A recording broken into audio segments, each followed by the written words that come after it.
Bridges. We have all crossed many bridges. I know for me, some of the bridges that I've crossed in my journey have surprisingly been both completely expected and utterly unexpected at the very same time, sometimes and sometimes not. I'm going to actually take you back in time a little bit and introduce you to a stranger who became a friend and so much more. And we took a path that led to building our bridge. That stranger was once a young teenage boy, and he would come home from school and pull nameless tin cans out of the cupboard and prepare a meal for his older brother and younger sister while their mom was very busy working and trying to raise her family on her own.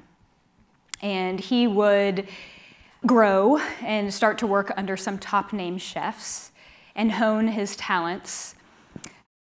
He would turn, those undeniable curiosities for throwing those basic ingredients together into a passion for food and culture.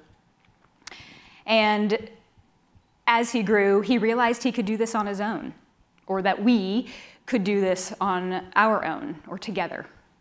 Because at this point, this now grown man was my husband, and we started creating something together. We wanted to open up a restaurant. That was our dream. So in January of 2009, we decided to start our own small little supper club out of our home bungalow in Grant Park, and that's really what we wanted to do. We just wanted to build this thing. So we decided to, even though we had full-time jobs, we decided to start this supper club, and we called it Prelude to Staple House. There he is. We would invite 10 guests at a time. These actually were total strangers, not friends. This all became word of mouth. And I would send an email out the Thursday morning prior. We would do these dinners on Sundays. Again, for 10 guests, Ryan would cook, 5-course meal, and I would serve and host. And we would invite these guests into our home. And it ended up being this was all we lived. This is all we talked about. This is all we dreamt about, was this idea of opening up a restaurant. And after about a year, we decided to start a business plan and search for spaces. We went to visit with banks. And it was amazing because after just a few short weeks of introducing this Prelude to Staple House concept to the city of Atlanta, these dinners started to sell out really quickly, within minutes. We were blown away, and we could kind of start to see that bridge being built, this tangible idea at the very end of it. And then all of a sudden, things changed and took a bit of a dramatic turn. Some people might call it a roadblock, and I called it a bomb. It was December 21st of 2012, the end of the world, as the Mayans predicted. Ryan was 35 years old and diagnosed with stage 4 gallbladder cancer. It's a terminal diagnosis, and he was given 6 months. And I remember driving home from the cancer center that Friday evening. We were in separate cars at the time, and we got home, and Ryan charged me with the responsibility of calling our friends and family with the news. And I vividly remember stepping into our guest room where I could give him some quiet, and I sat on the edge of our guest bed, and I just repeated the words over and over and over again, 6 months. The doctor said 6 months.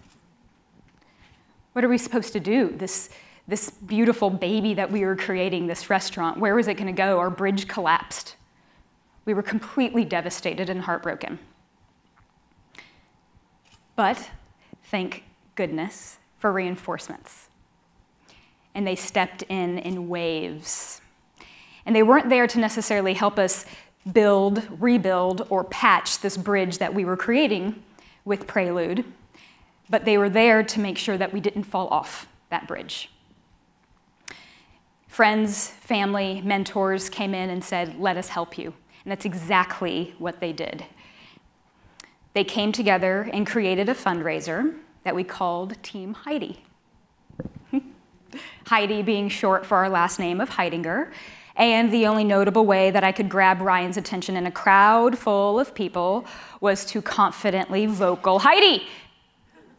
And he would turn around and look at me every single time. It was pretty awesome.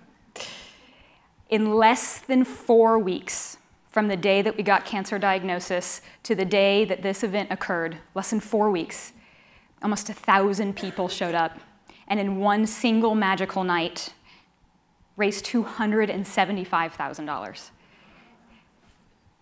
It blew us away. You could say that we were encouraged, we were motivated, re-inspired, we were uplifted, we were cared for, and we felt supported by our Atlanta restaurant community and friends and strangers. That amount of money far exceeded what we needed for that year. Ryan was fully covered under insurance, and it did far exceed what we actually needed. So with encouragement from our mentors, business mentors, and now our founding board, we decided the only way that we knew how to repay our debt of gratitude was to pay it forward. So we started a nonprofit. This nonprofit is meant to help others in crisis, specifically our Atlanta culinary community.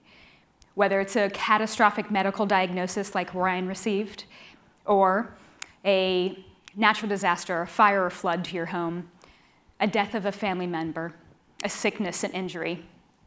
This nonprofit we called the Giving Kitchen. So now we have 2 bridges. Here we are. We've got this new one, the Giving Kitchen, and we've got the slightly rerouted version of the original one, Staple House Restaurant. And Staple House was a very important work. It was a very important job for Ryan to continue, because through 2013, Staple House became its own form of medicine for him. So even though we didn't necessarily intend to have 2 projects, 2 bridges, we knew that the Giving Kitchen would give us new vision for Staple House. And this restaurant could be repurposed and re-envisioned. Really as a restaurant with purpose and really big meaning.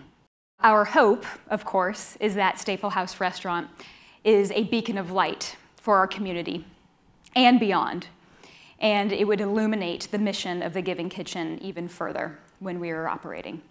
And of course, after a lot of more twists and turns, a few more roadblocks, we did open up Staple House. September of 2015 is when we opened up our doors, and that was 1.5 years after Ryan passed away. But you can feel his energy and that warmth and that light and his inspiration everywhere within those walls, I can promise you. We like to think of the restaurant as, again, a restaurant with purpose, and a restaurant that was built by a community, because in reality, that's exactly what happened. This was not built by just a few individuals.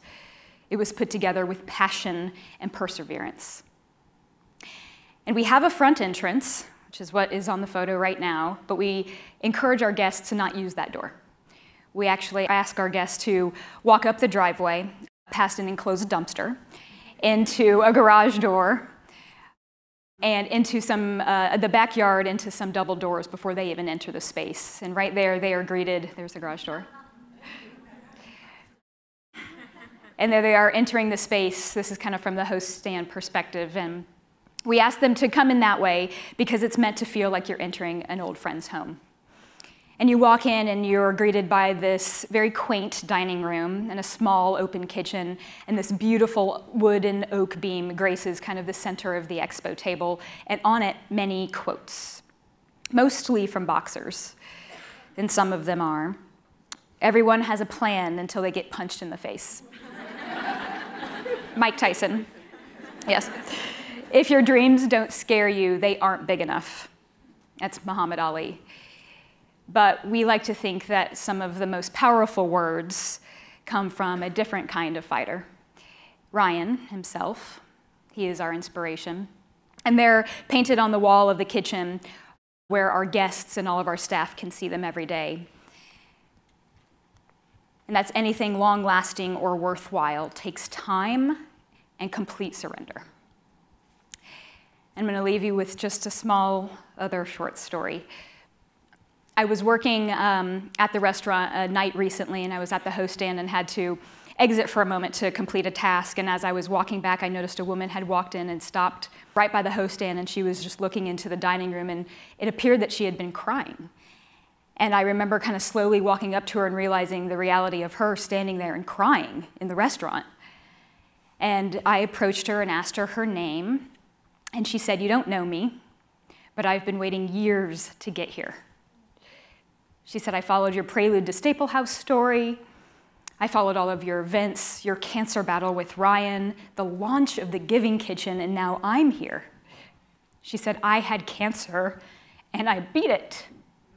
And this story was my inspiration." And I went in for a hug and held her for a little while. And then I walked her into the dining room and showed her to her table for dinner. What a powerful moment. That bridge that had been created. I saw that tangible moment of what we had done as a collective, what I had done. I knew that that moment would fulfill so many people's lives, that this restaurant and this nonprofit was occurring. It mattered. And that bridge was being built. Thank you.